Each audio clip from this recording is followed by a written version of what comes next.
Tuhan, haleluya. Dalam kesempatan yang baik ini, atas kemurahan Tuhan, semoga kita semua baik-baik, sehat-sehat, diberkati Tuhan. Dan oleh kemurahan Tuhan, kembali kita mulai sama-sama belajar di dalam Mazmur, yang pada saat ini kita akan melihat dalam Mazmur pasal 22 ayat 1 sampai dengan ayat yang ke-32. Jadi Mazmur 22 ini ada sampai 32 ayat. Tetapi yang saya bacakan adalah ayat 2 sampai dengan ayat 3. Dengan perikop di sana, Allahku, mengapa kau tinggalkan aku? Untuk pemimpin biduan, menurut lagu Rusa di kala fajar, Mazmur Daud. Allahku, Allahku, mengapa engkau meninggalkan aku? Aku berseru tetapi engkau tetap jauh dan tidak menolong aku. Allahku, aku berseru-seru pada waktu siang tetapi engkau tidak menjawab. Dan pada waktu malam tetapi tidak juga aku tenang. Puji Tuhan. Dalam perenungan di dalam Mazmur pasal 22 ini, Bapak Ibu Saudara yang kasih dalam Tuhan, dalam kehidupan setiap manusia itu ada kalanya dapat merasa sendiri, seperti ditinggalkan, kemungkinan di saat menghadapi persoalan hidup. Seperti apa yang dialami oleh Daud. Dia merasa seperti ditinggalkan Tuhan. Sehingga muncullah apa yang ayat yang kedua ini, Allahku, Allahku, mengapa engkau meninggalkan aku? Padahal Tuhan sebenarnya tidak pernah meninggalkan kita. Tuhan itu tetap baik, sampai-sampai dikatakan, Allahku, aku berseru waktu siang tetapi engkau tidak menjawab. Dan pada waktu malam tetapi tidak juga aku tenang. Kehidupan kita di dalam kehadapan menghadapi setiap persoalan, masalah, pergumulan hidup, ada kalanya di satu titik di mana kita tidak berdaya, titik paling terendah. Sepertinya kita tidak ada yang peduli, tidak ada yang memperhatikan, bahkan mungkin kita merasa seperti ditinggalkan Tuhan.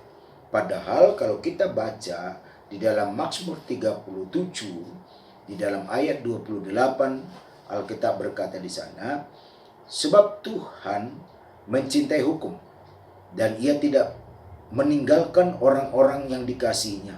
Sampai selama-lamanya mereka akan terpelihara, tetapi anak cucu orang-orang fasik akan dilenyapkan. Dalam ayat 28 bagian A, Tuhan dikatakan mencintai hukum, artinya hukum Tuhan, ketetapan Tuhan, peraturan Tuhan yang sudah dinyatakan bahwa ia tidak meninggalkan orang-orang dikasihi. Hanya saja kadang-kadang perasaan kita seperti ditinggalkan. Padahal Tuhan sedang melihat, memperhatikan, memantau bahwa kita pasti diberikan oleh kekuatan. Itulah sebabnya dikatakan dalam 1 Korintus, kalau kita melihat di 1 Korintus apa yang dikatakan di sana, saya mengajak Bapak Ibu Saudara mulai melihat, dikatakan di sana pada 1 Korintus dalam ayat ini bahwa pencobaan-pencobaan yang kamu alami adalah pencobaan-pencobaan biasa, tidak melebihi dari kekuatanmu, ya. Dikatakan sana pada 1 Korintus pasal 10 ayat 13. Pencobaan-pencobaan yang kamu alami adalah pencobaan-pencobaan biasa yang tidak melebihi kekuatan manusia. Sebab Allah setia dan karena itu ia tidak membiarkan kamu dicoba melampaui kekuatanmu.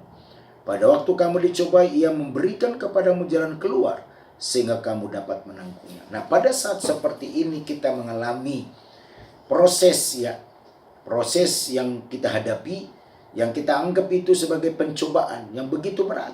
Tapi Alkitab katakan bahwa pencobaan atau proses yang kita hadapi itu tidak melebihi kekuatan.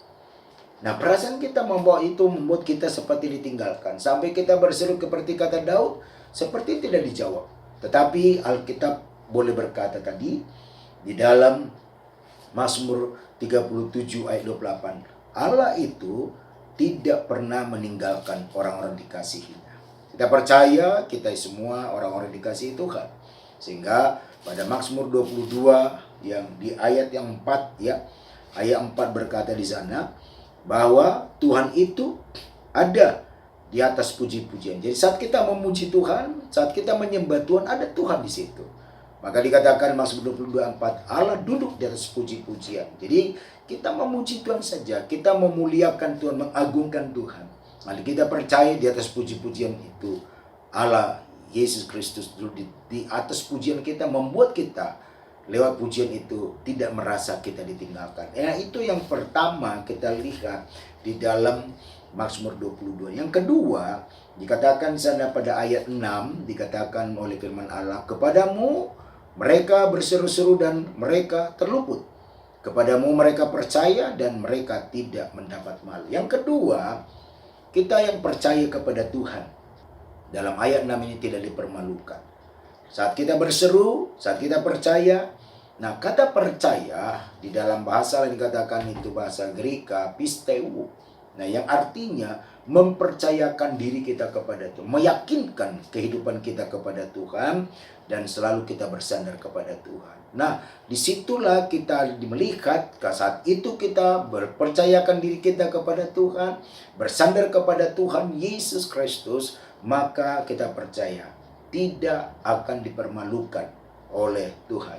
Sebab apa? Karena kita mempercayakan diri sepenuhnya kepada Tuhan. Yang setengah-setengah, sepenuhnya. Dan kita terus bersandar. Artinya terus kita berharap, terus kita melekat dengan Tuhan. Nah, seperti apa dikatakan di dalam 1 Petrus pasal yang kedua, dikatakan di sana ayat 6, sebab ada tertulis dalam kitab suci, sesungguhnya aku meletakkan di Sion sebuah batu yang terpilih, sebuah batu penjuru yang mahal, dan siapa yang percaya kepadanya dikatakan di 1 Korintus batu karang, itu Kristus. Kalau di sini dikatakan batu penjuru, menuju kepada pribadi Kristus Yesus. Dan siapa yang percaya, siapa mempercayakan dirinya kepada Tuhan Yesus atau bersandar kepada Yesus, maka tidak akan dipermalukan. Jadi orang percaya itu tidak akan mendapat satu malu, asal kita terus percaya, tidak akan dipermalukan. Dikatakan ketika kamu percaya, kamu akan kuat, kamu akan teguh.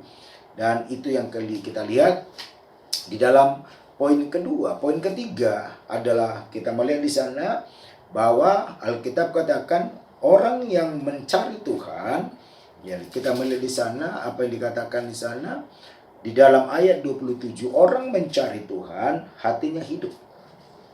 Jadi poin ketiga bahwa kita perlu mencari Tuhan, perlu mendekatkan diri kepada Tuhan.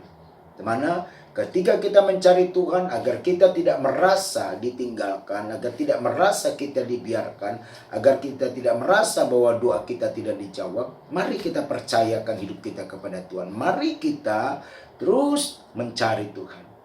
Karena ketika kita dikatakan di Alkitab, ketika kamu mencari Tuhan, maka dia dapat ditemukan. Nah, orang mencari Tuhan, kata Alkitab di sana, yang selalu merendahkan hati di kaki Tuhan, di hadapan Tuhan, maka hatinya hidup, hatinya tenang.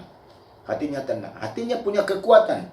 Jadi itulah membuat kita bisa dapat sukacita. Ketika kita tenang, ketika kita hidup hati kita, di situ ada sukacita. Sebab Alkitab katakan, hati yang gembira adalah obat yang manjur. Jadi hati kita ini oleh karena Tuhanlah kita dapat bergembira, sukacita, dan itu menyegarkan kehidupan dan bahkan menyegarkan tubuh kita. Sehingga apa yang dikatakan di dalam Mazmur pasal 70, Mazmur pasal 70 dikatakan di sana ayat yang kelima, Mazmur 70 ayat 5, saya akan bacakan firman Allah. Dikatakan, biarlah bergirang dan bersukacita karena Engkau, semua orang yang mencari Engkau. Biarlah mereka mencintai keselamatan daripadamu, selalu berkata, Allah itu besar. Nah, satu kali kita akan berkata, Allah itu besar, Allah itu dahsyat. Kenapa? Karena kita bergirang bersukacita, bukan karena kemampuan kita, bukan karena keberadaan kita, tapi karena Tuhan. Tuhanlah membuat kita bisa bergirang. Firmanlah yang membuat kita bisa bersukacita. Dan orang mencari Tuhan, dan dikatakan sana, mereka mencintai keselamatan yang Tuhan beri. Nah, dikatakan di bawah kolong langit ini hanya ada keselamatan di dalam Yesus Kristus Tuhan. Dan berkata, Allah itu besar. Nah, dan itulah mari poin ketiga ini kita mau cari Tuhan. Di cara kita mencari Tuhan, disitulah hati kita sukacita.